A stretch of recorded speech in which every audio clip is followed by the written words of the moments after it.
we are very pleased to welcome here today to the Osaka School of International Public Policy, Professor Hussein Solomon from the University of the Free State in South Africa. He's going to talk to us today about political Islam in an African context. Good morning, Hussein. You've been working on a book about political Islam. I think you've been doing some of the research for the last 1 or 2 years. I guess my first question is, how did you get into the topic in the first place? I know it's something that has been an interest of yours for a long time, but what is it more recently, I suppose, that has gotten you into it? Well, thanks for having me. In 1998, I visited Nairobi, shortly after the bombing of the US Embassy there and in Dar es Salaam, and that got me interested in 98. But about 2 years ago, I got really unhappy with traditional counterterrorism discourses, and that started me thinking about writing a book focusing in on issues of terrorism and counterterrorism on the African continent, and of course looking at the issue of political Islam as well. Okay, I mean, it is quite a broad topic with, I think, a lot of variety. I know you're doing some case studies on Somalia, Al-Shabaab, you're looking at Mali, Nigeria, Egypt, Sudan. What are some of the commonalities, I guess? And what are some of the things that you see in each of the cases that you're looking at? While the Islamist movements essentially subscribe to the same set of policies, the same ideology, there's a lot of local differences mediated by issues like ethnicity, in the case of Nigeria and in Mali, where it is Hausa Fulani nationalism and Tuareg nationalism, clan issues, as in the case of Somalia with Al-Shabaab, with the focus on the Rahanweyn clan. Whereas when you go to Egypt and to Sudan, it's more about capturing political power and using political Islam as a vehicle for that. Okay, so this idea of capturing power is maybe not something that is common in all of the cases then?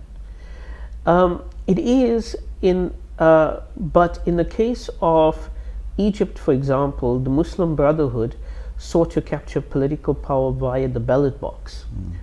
In the case of Somalia, Nigeria, as well as in Mali, you have it more by violence.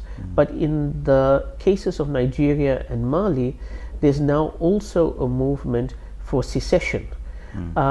Because in Somalia, 99.5% of the population is Muslim, but in Nigeria, it is roughly half and half, with the Christian South being belonging to the Christian faith, and you have the Muslim North. So now you have secession coming into play as well. So there is a variety, and I think that is what is missing in terms of much of the counterterrorism discourse. They don't seem to understand the different variety of political Islam, the changes in political Islam, the tactics in terms of political Islam, and they don't understand its historical context as well. So it's kind of a bit of a one-size-fits-all sort of approach. If you encounter political Islam, this is your manual, the textbook, that sort of approach that you have a problem with. Absolutely. And also what you tend to ignore is that when you look at a country like Sudan, or you look at Somalia, or even Nigeria, there's a very strong Sufi Islam, which is a mystical, more moderate version of Islam. And they are at war with your Wahhabi political Islam, your more radical political Islam. And that is also lacking in much of the analysis, to understand that this isn't just a conflict, for example, between Muslims and Christians, but also within Islam in terms of who gets to define Islam. And Sufi Islam, because it builds on African customs, traditional customs, it's more indigenous and more widely spread, whereas your Wahhabi Islam, coming from the Gulf countries, is perceived to be foreign, but they are, of course, the better funded Islam. I see. Would you say that the traditional counterinsurgency approach that you're seeing, would you say it is ineffective, or would you say it is counterproductive? I would say it is ineffective and counterproductive. Okay.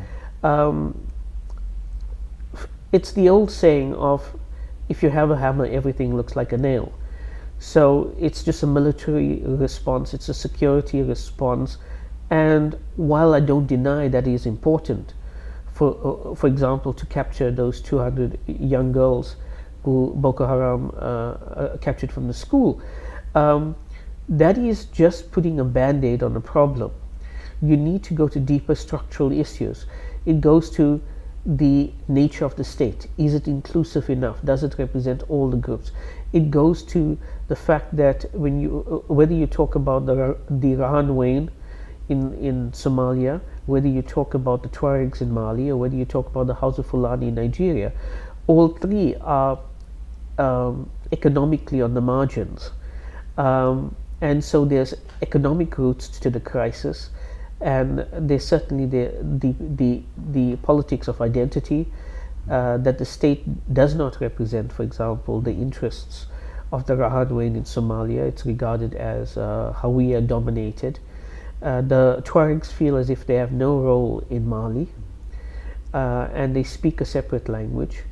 And in the case of the Hausa Fulani, they feel extremely marginalized with the advent of Nigerian democracy, and you have one southern president succeeding another southern president. Okay, so do you think that then outside powers have a major role to play, or should they just have a hands-off approach then? I mean, the issues you're talking about point to the sort of levels of the distribution of political power within each of those countries. Yeah. Is that something that outside powers can have a role in, or should have a role in? Look, ideally one would like to talk about Africans doing this on their own. Unfortunately, the African state is a predatory state. So as the international community has been rallied in support of assisting Nigeria to get the girls back, I think they also need to have a far more critical engagement with the Nigerian state when it comes to socioeconomic development, when it comes to corruption, when it comes to issues of good governance, when it comes to issues of inclusive governance.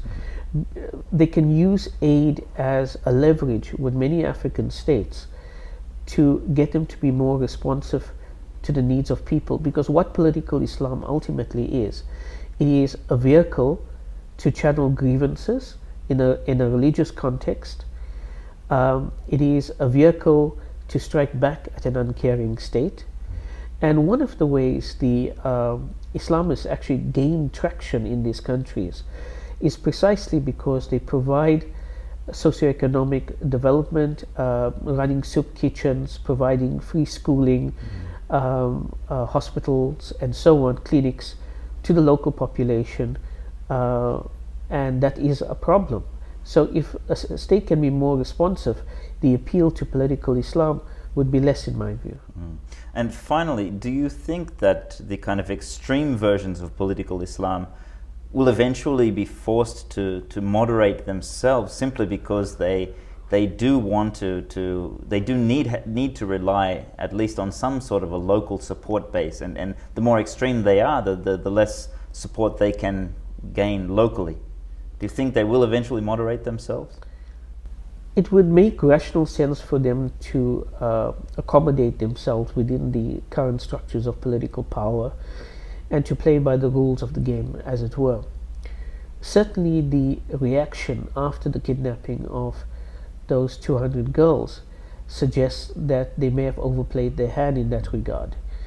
But at the same time, Boko Haram, as you know, means Western education is forbidden.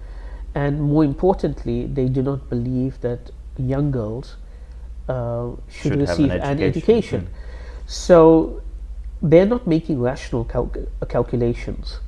And if you are more concerned about the afterlife than this life, then it doesn't matter what happens to you.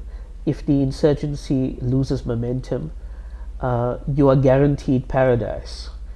And I would also say to you that before Boko Haram, there's been various other such jihadist movements in the north. Every few decades, right until 1802, with the jihad of Uthman Dan Fodio, which established the Sokoto Caliphate. And this is part of the problem about counterterrorism. It doesn't look at the historical context, the sociological, the psychological, the economic conditions which generated these movements. Okay. Thank you very much for your time. Pleasure.